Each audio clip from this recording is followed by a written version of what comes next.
Quarta-feira, dia 28 de maio de 2025. Sejam todos muito bem-vindos, meus amigos, a mais um vídeo aqui do canal Terra Brasilis News. Horas. Vejam só, Marco Rubio mandou forte recado hoje e Brasília está aí em alerta. Um post do secretário de Estado norte-americano Marco Rubio no X diz o seguinte: é inaceitável que autoridades estrangeiras emitam ou ameacem com mandados de prisão cidadãos americanos ou residentes americanos por postagens em plataformas americanas em redes sociais, enquanto estiverem fisicamente presentes em solo americano, disse ele. A liberdade de expressão é essencial ao estilo de vida americano, um direito inato sobre o qual governos estrangeiros não têm autoridade, adicionou ele. Por muito tempo, americanos foram multados, assediados, até mesmo acusados por autoridades estrangeiras por exercerem seus direitos de liberdade de expressão. Hoje, anuncio uma nova política de restrição de vistos que se aplicará a autoridades estrangeiras e pessoas que sejam cúmplices na censura de americanos. Estrangeiros que trabalham para minar os direitos dos americanos não devem ter o privilégio de viajar para o nosso país, seja na América Latina, na Europa ou em qualquer outro lugar. Os dias de tratamento passivo para aqueles que trabalham para minar os direitos dos americanos acabaram. Olha só que recado duríssimo.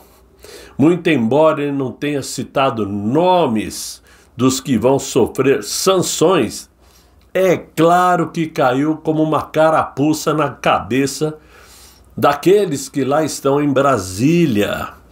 E as manchetes de jornais já estão reverberando essa notícia.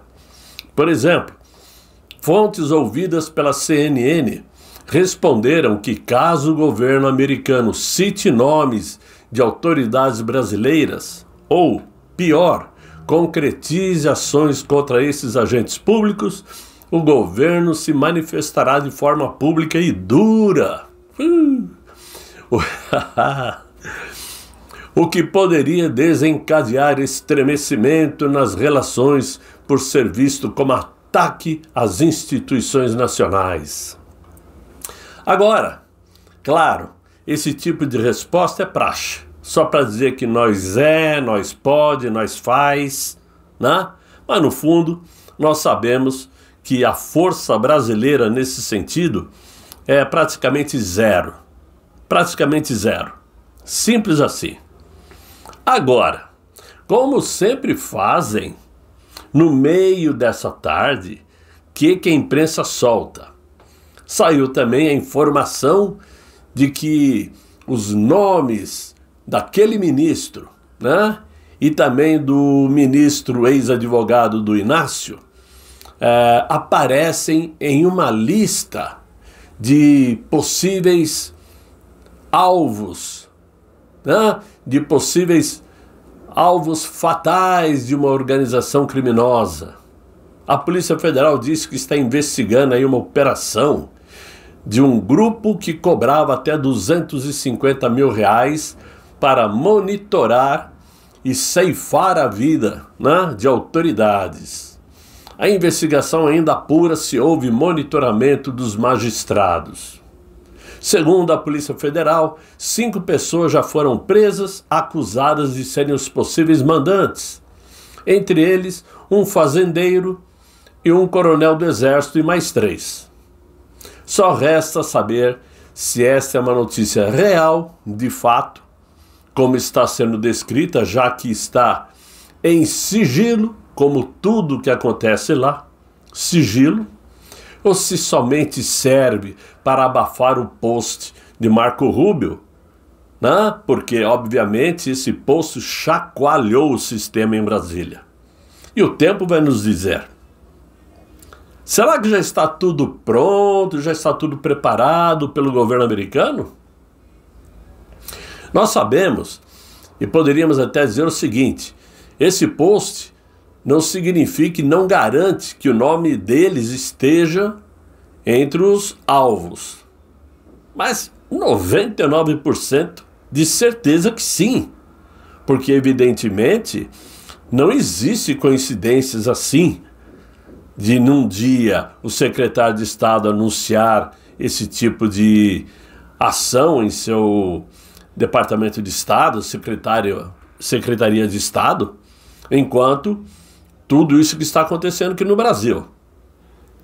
Agora, tudo isto por conta daquela peça que originou o inquérito contra Eduardo Bolsonaro, que está sendo descrita como uma peça vexatória por vários juristas ouvidos, pela imprensa inclusive, e que foi assinada pelo Paulo Gonet e acatada sem pestanejar, né, pelo Supremo. O motivo é o mais absurdo, né? Declarações políticas de Eduardo lá nos Estados Unidos, entrevistas, vídeos e postagens nas redes sociais, que goste-se ou não, né? Não é crime algum, é um direito assegurado inclusive pela própria Constituição, a liberdade de expressão.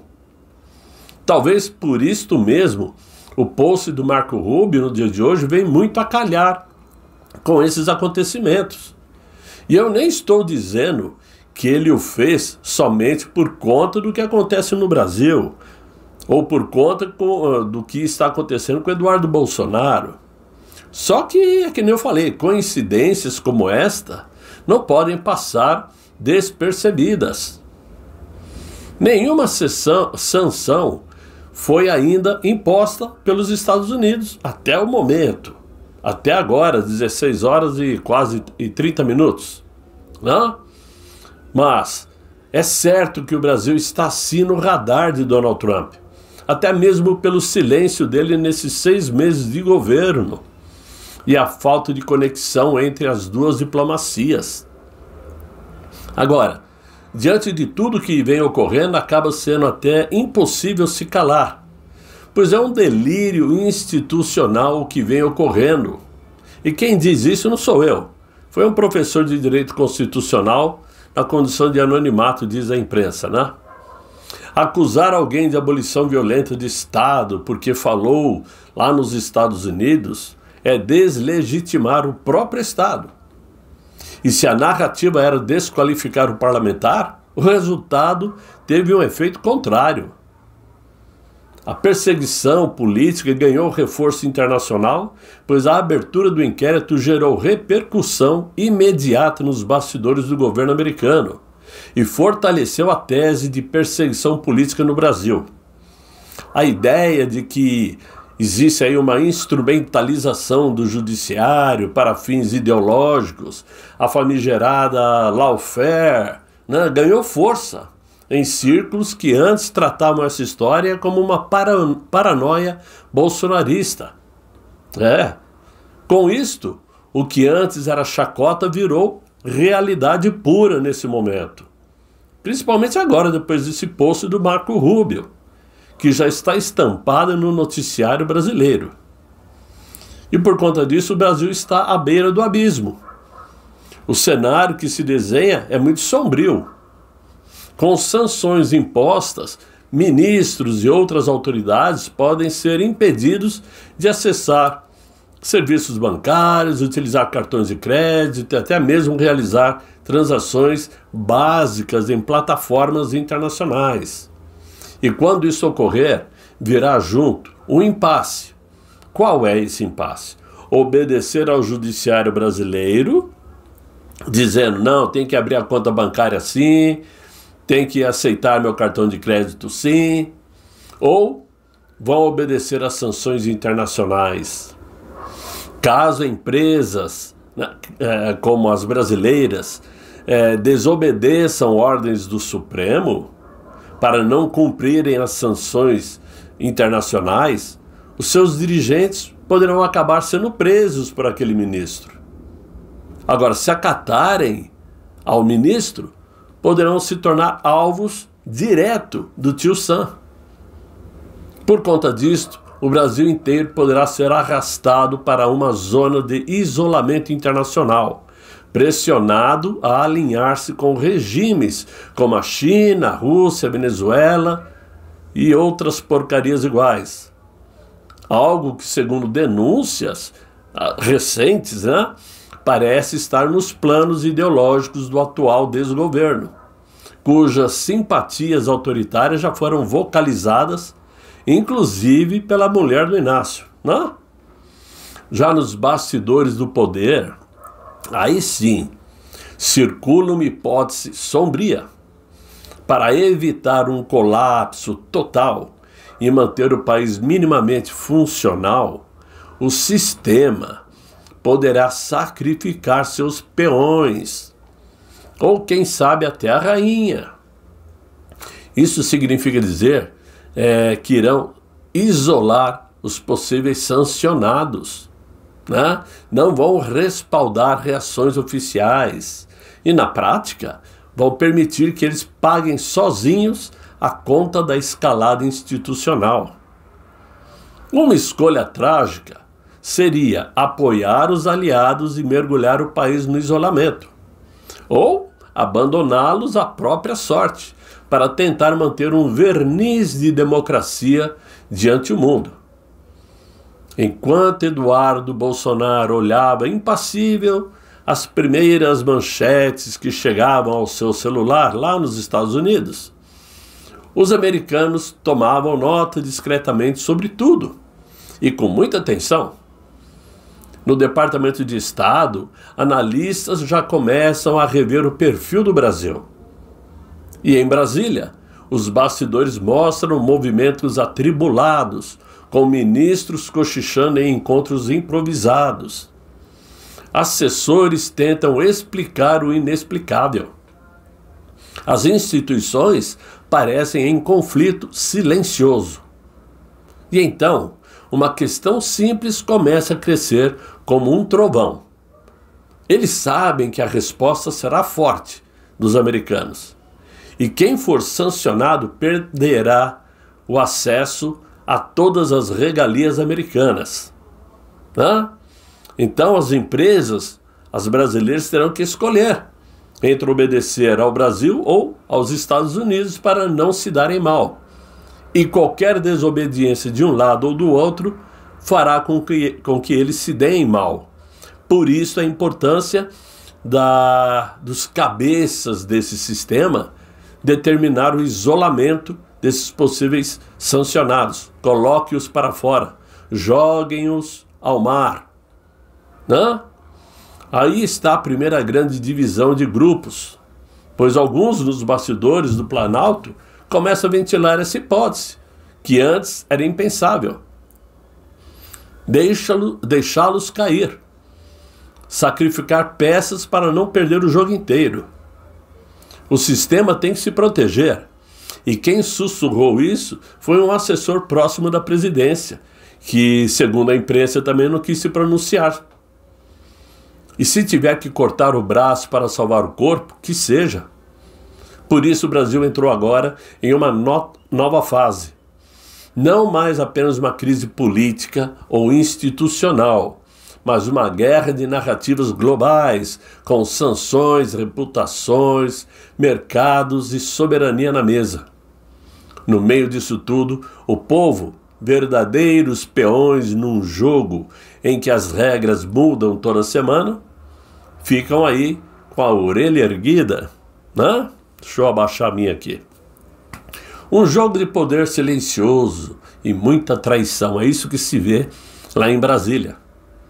A história do Eduardo Bolsonaro é, talvez, apenas o início, a ponta do iceberg, porque nesse tabuleiro o rei e a rainha ainda não se moveram, mas quando isso acontecer, talvez será muito tarde para voltar atrás.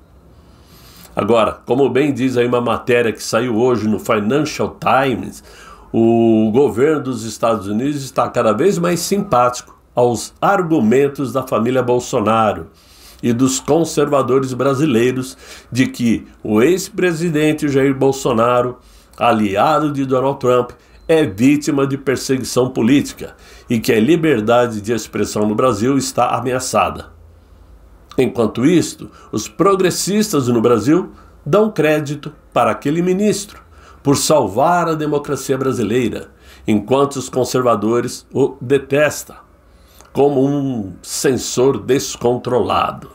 Então, meus amigos, a bomba agora à tarde explodiu dessa forma, para se juntar a tantas outras bombas que acontecem em Brasília. E nós vamos ficar atentos para saber se algum nome sairá em breve, torcendo para que sejam os nomes que desejamos. Ok? Era isso que eu tinha para vocês, espero que vocês tenham gostado do vídeo, deixa aí o like, ajude o canal a crescer, se inscreva no canal se ainda não está inscrito, colabore, ajuda, torne-se membro quem puder. E eu desejo que vocês tenham um excelente final de noite comendo pipoca e espero voltar amanhã com um novo vídeo, se Deus quiser e Ele há de querer. Fiquem todos muito bem, fiquem com Deus. Tchau, tchau.